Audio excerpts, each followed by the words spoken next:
Soltou para Tite, inventou. É gol! Salve, salve, meus amigos! Inscreva-se aqui no canal, deixe seu like nesse vídeo. O like é muito importante, né? Como a gente sempre fala.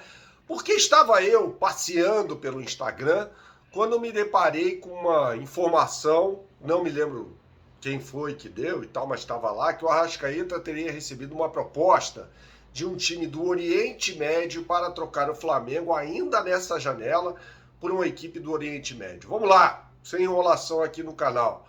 Não tem proposta pelo Arrascaeta, inclusive são poucas as nações que mantêm abertas suas janelas de transferência. Turquia é uma delas, Rússia, Catar, mas não tem proposta pelo Arrascaeta nem da Arábia Saudita, tá? O Campeonato Saudita está paralisado nesse momento para a disputa da data FIFA. Alguns clubes se movimentam, né? A gente viu o Al Nassr contratando o Wesley do Corinthians, o Al Hilal, que é o time do Jorge Jesus, contratou o Marcos Leonardo e o João Cancelo e tal, mas não tem proposta pelo Arrascaeta, não. Você pode ficar tranquilo, Arrascaeta está no Rio de Janeiro, onde se recupera de uma lesão sofrida no adutor da coxa naquela partida contra o Botafogo. Tem até uma possibilidade aí dele voltar na partida contra o Bahia e tal. Então, o Arrascaeta não vai embora, né? E nenhum jogador do Flamengo vai deixar o clube, pelo menos é essa informação que a gente tem, nessa janela de transferências. Inclusive, o Matheus Gonçalves não foi para o Red Bull Bragantino, né? Essa informação até o companheiro Vene Casagrande deu, que o Flamengo vai manter o Matheus Gonçalves, não foi negociado, lembrando que fechou nesta segunda-feira a janela de transferências aqui no Brasil, tá? Então, o Matheus Gonçalves fica no Flamengo. A questão ele precisa ser mais utilizado pelo técnico Tite, né?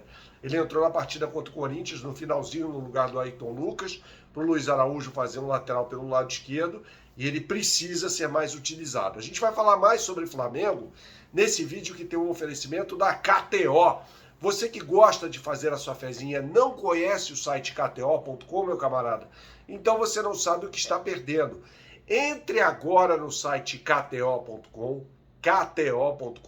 faça o seu cadastro e quando você o fizer, você vai colocar o meu cupom que é Bernardo, tá? Colocando o meu cupom Bernardo, eu vou lhe dar 20% de bônus em relação ao valor do seu primeiro depósito. Isso vale até R$100, tá, pessoal? Suponhamos que você deposite os R$100, né, que é o valor máximo que você pode depositar para ter acesso a essa promoção. Eu vou lhe dar R$20. É óbvio que você vai usar esse crédito para fazer a sua fezinha no site kto.com, tá, pessoal? E as melhores odds do mercado eu posto diariamente no meu Instagram, que é @BernardoAqui. Siga-me no Instagram, nos stories estão lá as melhores odds do mercado para você. Inclusive tem tênis US Open com a Bia Haddad Maia nas quartas de final da competição, que é um dos 4 grandes slams de tênis. Tem NFL, temporada está começando, então tem tudo lá para você no meu Instagram, tá bom? Continuando aqui sobre janela de transferências, então o Flamengo não negocia ninguém nessa janela de transferências, tá bom? Eu queria falar também sobre o técnico Tite, né? Porque é muito preocupante o desempenho do Flamengo, segue sendo muito preocupante. O trabalho do Tite nesse momento é ruim, tá? Não dá para fugir disso. A questão é que o trabalho é muito ruim, né? O jogo contra o Corinthians foi pavoroso do Flamengo, foi uma partida horrorosa, muito ruim, né? Como já havia sido contra o Botafogo. Eu não gostei do jogo contra o Red Bull Bragantino, achei uma partida muito ruim do Flamengo também. O Flamengo estava jogando contra um time desmantelado, que era o time do Red Bull Bragantino, embora ele, Flamengo, também estivesse com seus desfalques. Então, assim, são jogos ruins do Flamengo. Até conversava com o Fabrício Kika na live dele após o jogo entre Flamengo e Corinthians, entrei lá para dar uns pitacos.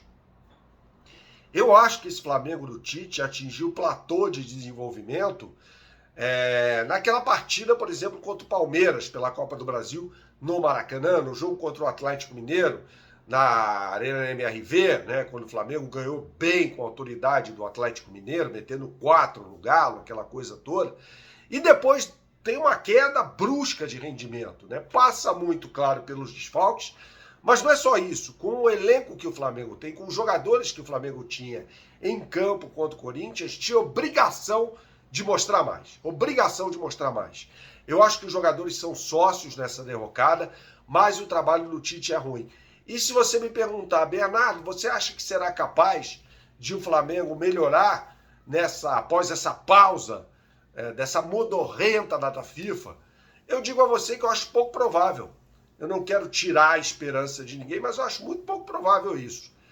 Será que o Tite já é um técnico ultrapassado? Será que o Tite está tendo dificuldade de voltar a trabalhar no dia a dia de um clube de futebol? Faz 11 meses que o Tite reassumiu o comando técnico do Flamengo. E pode ser, cara. Pode ser que esteja.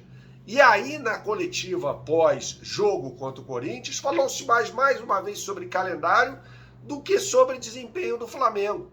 É uma coisa que me assusta, cara. Uma coisa que me assusta bastante. O Tite tem que ser questionado e tem que falar sobre o desempenho pífio, ridículo do Flamengo na partida contra o Corinthians. Foi um horror aquilo. Mais uma vez.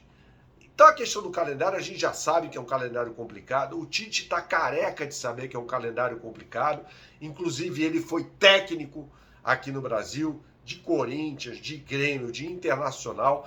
Foi técnico da seleção brasileira e não falava sobre calendário.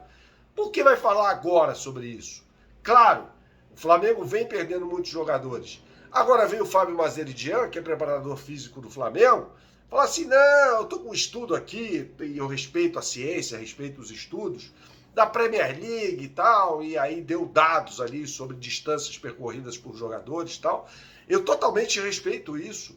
Agora, eu acho que virou uma muleta falar sobre calendário. Tá aparecendo o Abel. O Abel Ferreira, que é técnico do Palmeiras, você vai ver agora se ele vai falar sobre calendário. Com o Palmeiras eliminado em 2 das 3 competições, só focado no Campeonato Brasileiro. Não vai falar. Não vai ter mais papo em coletiva do Palmeiras sobre calendário. E essa conversa vem dominando o debate proposto pela comissão técnica do Flamengo nas entrevistas coletivas. Eu acho que foi pertinente a presença do Fábio Mazeridian na entrevista coletiva pós-jogo. Ele devia explicações sobre as lesões, sobre tudo isso. Falar, vai ter mais lesão, mas o trabalho tem que ser de prevenção, não pode ser paliativo mais. O Flamengo tem que cuidar dos seus jogadores, por meio da sua comissão técnica. Os jogadores têm as melhores condições no Flamengo. É um puta de um CT, tem salários em dia e tal. E a comissão técnica também. Então, cabe à comissão técnica preparar esse time do Flamengo da forma adequada para que não haja lesões, né? E a gente viu, inclusive, o Botafogo com uma lesão, o jogador estourou o Cuiabano, né? Foi lá, contratou o Alex Telles, né? O Botafogo vem sofrendo com muitas lesões? Não, sofreu lá com o Júnior Santos e Eduardo, mas tem reposição e tem um trabalho muito competente do técnico Arthur Jorge. Saudações, até a próxima e tchau, tchau.